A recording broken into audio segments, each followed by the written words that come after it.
The question is, are you happy?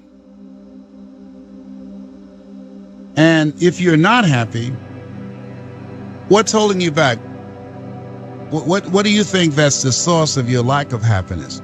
What is it that you think, if it were to change, it will make things different for you, that you would be happy? Somebody should tell us right at the start of our lives that we're dying. And we might live life to the limit. Every minute of every day. Whatever you want to do it now. There are only so many tomorrows.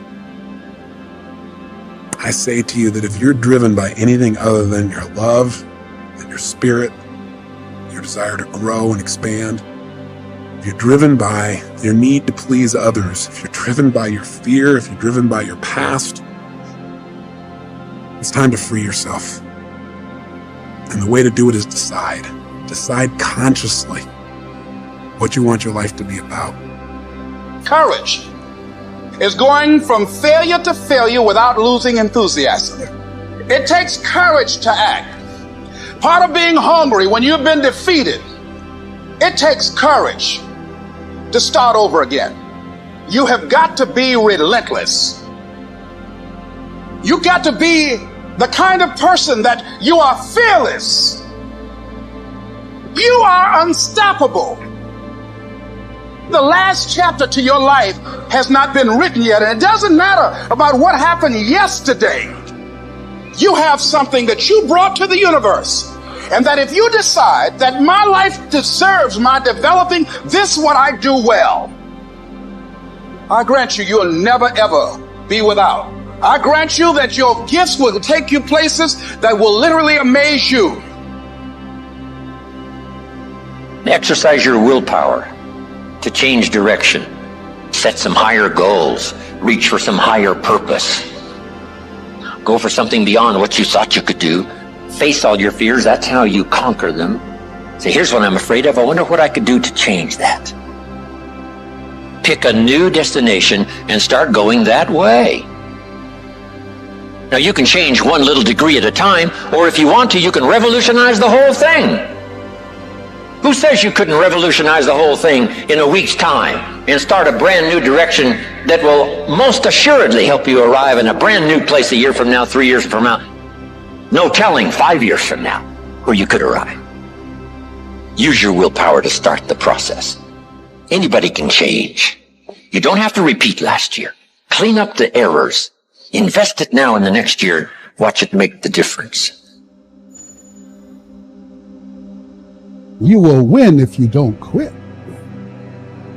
You got to have stamina.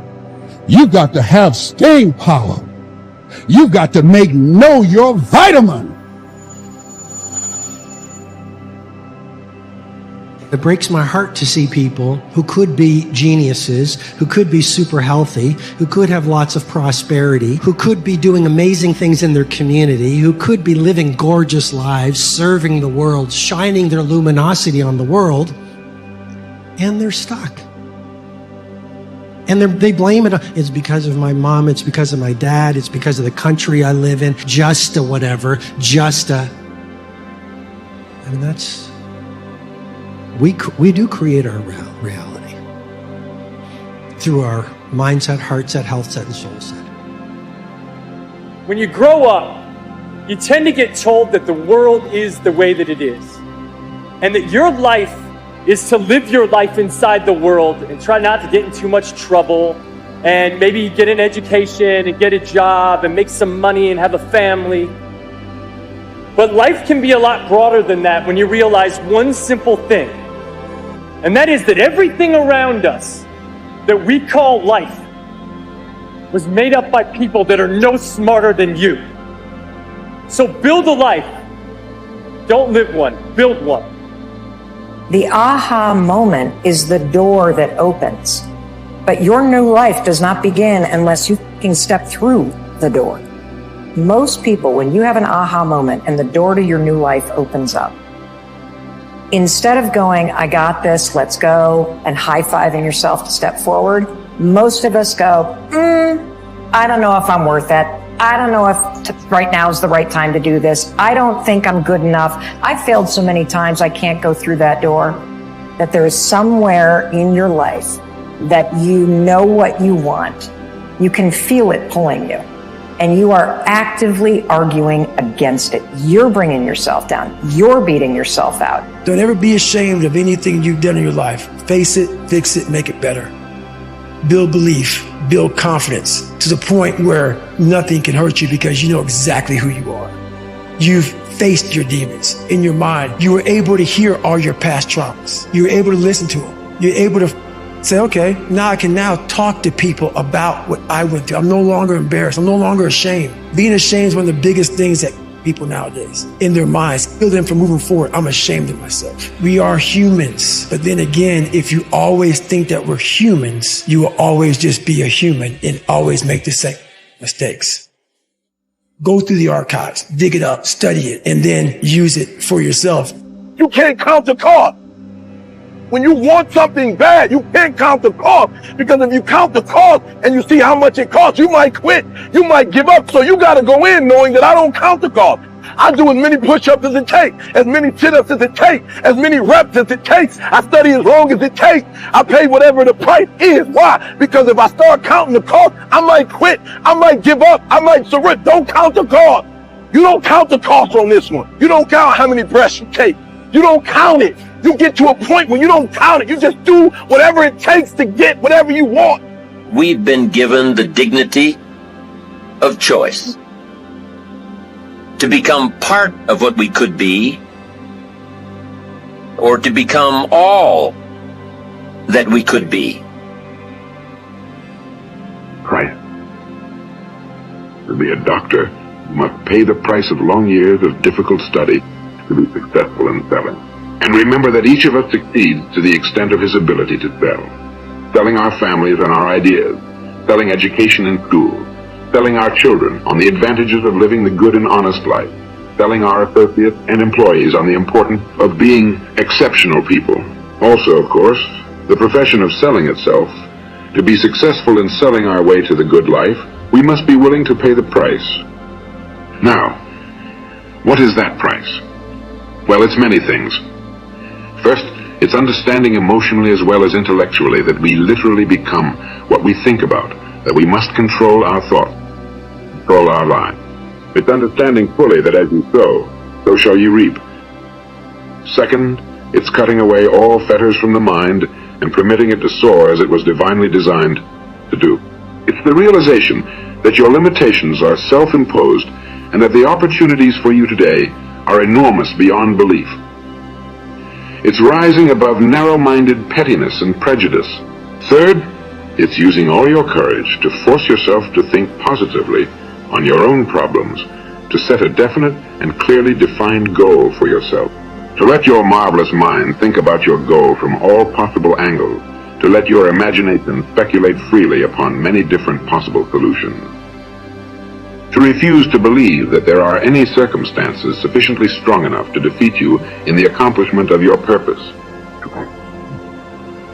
The course is clear, and to keep constantly aware of the fact that you are, at this moment, standing in the middle of your own acre of diamonds, as Russell Conwell used to point out. And fourth, save at least 10% of every dollar you earn. It's also remembering that no matter what your present job, it has enormous possibilities. If you're willing to pay the price by keeping these 4 points in mind, you will become what you think about.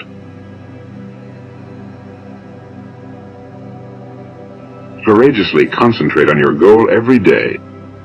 Save 10% of what you earn. Finally, take action. Ideas are worthless unless we act on them. Now I'll try to outline the 30-day test I want you to take. Keep in mind that you have nothing to lose by taking this test, and everything you could possibly want to gain. There are two things that may be said of everyone. Each of us wants something, and each of us is afraid of something. I want you to write on a card what it is you want more than anything else. It may be more money.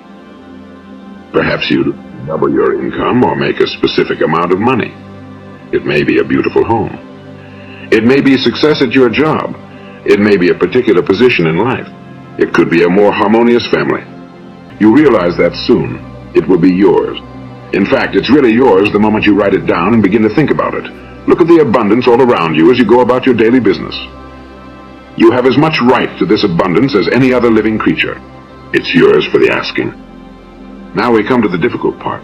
Difficult, because it means the formation of what is probably a brand new habit. And new habits are not easily formed. Once formed, however, it will follow you for the rest of your life.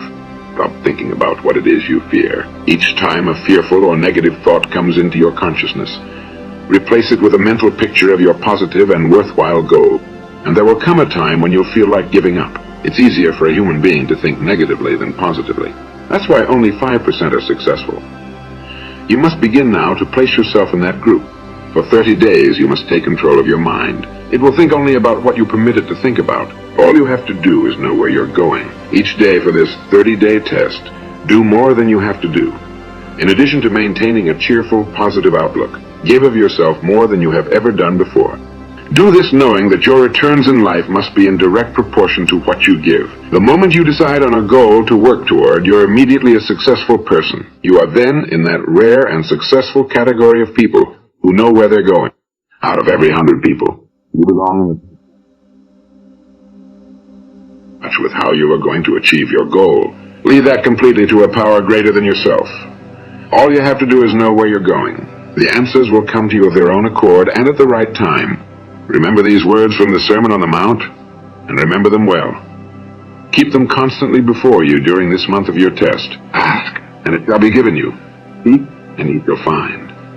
Knock, and it shall be opened unto you. For everyone that asketh receiveth, and he that seeketh findeth, and to him that knocketh it shall be opened. It's as marvelous and as simple as that. In fact, it's so simple that in our seemingly complicated world, it's difficult for an adult to understand that all he or she needs is a purpose and faith. For 30 days, do your very best. No matter what your job, do it as you've never done it before, 30 days. And if you've kept your goal before you every day, you'll wonder and marvel at this new life you've found. Dorothea Brande, the outstanding editor and writer, discovered it for herself and tells about it in her fine book, Wake Up and Live.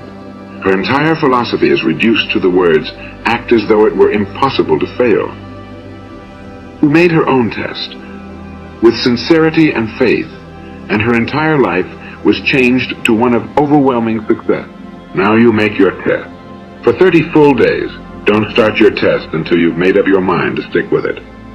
You see, by being persistent, you're demonstrating faith. Persistence is simply another word for faith. If you didn't have faith, you would never persist. If you should fail during your first 30 days, by that I mean suddenly find yourself overwhelmed by negative thoughts, you've got to start over again from that point and go 30 more days. Gradually, your new habit will form until you find yourself one of that wonderful minority to whom virtually nothing is impossible. And don't forget the card. It's vitally important as you begin this new way of living. On one side of the card, write your goal, whatever it may be.